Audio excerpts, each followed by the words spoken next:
Bonjour à tous. Comme vous l'avez vu dans ma dernière vidéo, cet été j'ai décidé d'opter pour une nouvelle stratégie PEA, ce qui va impliquer de réorganiser l'ensemble du portefeuille. Dans cette vidéo, je vais détailler ma nouvelle stratégie et les raisons de ce changement de cap. Alors je précise que je ne conseille absolument pas de répliquer cette stratégie. D'abord car je ne suis pas conseiller financier, et surtout parce que cette stratégie est plutôt téméraire, voire folklorique. Donc, avant d'expliquer ce que je compte faire, je vais revenir sur ce que j'avais mis en place depuis l'ouverture de mon PEA. C'était plutôt simple, j'avais pour objectif de rentrer en portefeuille toute entreprise que je jugeais suffisamment qualitative et décotée, sans me soucier du nombre d'entreprises en portefeuille. Le problème, c'est que j'ai parfois privilégié le décoté au qualitatif. C'est comme ça que je me suis retrouvé avec des entreprises comme Atos ou Ontex. Mon portefeuille a ainsi atteint par moment les 31 ou 32 lignes. Ensuite, je vous avais expliqué que je souhaitais réduire mon nombre de lignes en dessous de 10, mais aujourd'hui je veux réduire ce nombre à 5 ou 6. En effet, j'opte volontairement pour un portefeuille très peu diversifié pour potentiellement viser un rendement plus important. Mais ce n'est pas tout. Il faut rajouter un nouveau paramètre. En effet, je vais bientôt vendre un appartement dans les prochains mois. Et grâce à ces liquidités, je compte réallouer 145 000 € pour atteindre le plafond de versement de mon PEA et de mon PEA PME. À ce jour, j'ai déjà versé 80 000 € d'apport sur mon PEA et 30 € sur mon PEA PME, uniquement pour déclencher le compte à rebours fiscal. Au passage, si vous n'avez pas encore de PEA ou de PEA PME, et que c'est un objectif à court terme pour vous, je vous conseille d'en ouvrir un dès aujourd'hui sans attendre et de procéder au versement minimum pour déclencher la durée de détention qui vous permettra de profiter des avantages fiscaux plus rapidement. Ensuite, vous pouvez très bien le laisser dormir le temps d'accumuler suffisamment d'épargne pour investir. Vous trouverez les liens des 3 courtiers que je vous conseille en description. Donc je reprends les comptes. J'ai versé 80 000 € sur mon PEA et 30 € sur mon PEA PME. Or, le plafond de versement du PEA est de 150 000 €.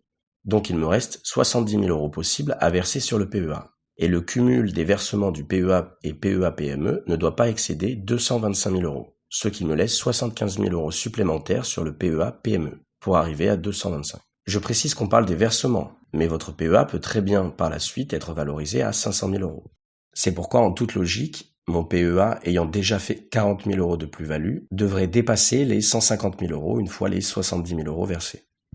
Plus tard, je vous expliquerai pourquoi j'ai choisi de vendre cet appartement pour privilégier la bourse. Avec cet apport important, l'objectif de mon PEA change. Je ne souhaite plus viser une stratégie de croissance du portefeuille, mais plutôt de rendement. C'est-à-dire que je ne privilégie plus de faire grossir mon PEA, mais je souhaite qu'il me rapporte tout de suite un complément de revenu. Alors beaucoup diront que c'est dommage de ne pas continuer à faire croître mon PEA, sachant que je suis encore jeune, pour que dans plusieurs décennies, il me verse une rente plus importante. Mais je suis quelqu'un qui veut profiter du temps présent, et non planifier sur des décennies hypothétiques. J'ai bien conscience que si je raisonne ainsi, c'est surtout que j'ai la chance de pouvoir me le permettre. Si mon capital était moins important, je serais obligé d'adopter une stratégie de croissance. Mais c'est aussi un choix de vie. Je préfère allouer cet argent en bourse plutôt que de posséder ma résidence principale. Pour toutes ces raisons, je souhaite donc opter pour une stratégie de rendement. Vous me direz dans ce cas qu'une stratégie de dividende est idéale. Et vous auriez raison. J'ai beaucoup hésité à m'inspirer de la stratégie de Bertrand, que vous connaissez sûrement de la chaîne Revenus et Dividendes. Pour ceux qui ne le connaissent pas, sa stratégie est simple. Bertrand a vendu un appartement en 2012 pour 300 000 € et a tout investi en bourse sur des entreprises à dividendes. Son objectif était de vivre de ces dividendes, et au bout de 10 ans, il a doublé son capital et a généré 20 000 € de dividendes en 2012 et plus de 40 000 € en 2022. Malgré ce bilan remarquable, je n'ai pas opté pour cette stratégie. Alors pourquoi ? Tout simplement car j'ai un profil différent de Bertrand. Personnellement, je ne souhaite pas adopter une approche passive en bourse. J'ai le temps et j'aime étudier la bourse et suivre ses pérégrinations quotidiennes. Or, le but d'une stratégie dividende, c'est justement de ne rien faire. Et je sais que je ne pourrai pas résister à saisir des opportunités quand elles se présenteront. Je sais aussi que je n'aurai pas la patience de ne rien faire et je veux tout simplement vibrer avec la bourse. Donc je me suis inspiré de cette stratégie dividende, mais je l'ai adaptée à mon profil. C'est-à-dire qu'au lieu de sélectionner quelques entreprises pour leurs dividendes, je sélectionne quelques entreprises avec une approche swing trading pour viser une plus-value d'au moins 10%. Un peu ce que je fais depuis quelques années, comme on peut le voir dans ce tableau. On voit ici que j'ai gardé 2 mois et demi Puma pour 44% de performance, j'ai gardé 8 mois Nemetschek pour 60%, Dassault 4 mois en portefeuille pour 24%, ou encore Sanofi 7 mois en portefeuille pour 18% de performance. En résumé, je souhaite entrer en portefeuille 5 ou 6 entreprises en allouant environ 15% par entreprise et en ayant pour ambition de faire une plus-value significative avant de revendre.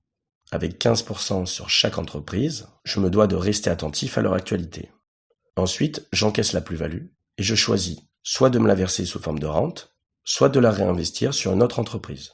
Sachant que j'ai ouvert mon PEA en avril 2020, je ne pourrai de toute façon pas retirer d'argent avant 2025. Et contrairement à Bertrand, si je peux me permettre cette stratégie, c'est que je n'ai pas besoin des dividendes pour vivre. Pour l'instant, je vois ça plutôt comme un complément de revenu. Donc si ce n'est pas régulier, ce n'est pas très grave. Comme vous le voyez, c'est une stratégie plutôt agressive, car peu diversifiée et 100% stock picking. L'inverse du fameux ETF S&P 500 qui croît sereinement pendant plusieurs décennies. Mais étant joueur de nature, je suis habitué à gérer la variance des jeux d'argent avec rigueur. Et mon cerveau a besoin de sa dose quotidienne de dopamine pour ne pas s'endormir. Je rajouterai à ça que je n'ai pas d'enfant et que je ne suis pas marié, ce qui me soulage de toute pression extérieure. C'est pourquoi je vous déconseille une fois de plus de répliquer cette stratégie. Pour revenir à mon portefeuille, je ne pense pas pouvoir verser les liquidités issues de la vente de l'appartement avant 2024. Donc en attendant, je continue tranquillement d'alléger mon PEA pour descendre sous les 10 lignes et de monter certaines lignes vers les fameux 15%. Je vous remercie d'avoir regardé la vidéo jusqu'ici. Je ne sais pas s'il y aura des vidéos avant le bilan du mois de septembre. En attendant, portez-vous bien. À bientôt.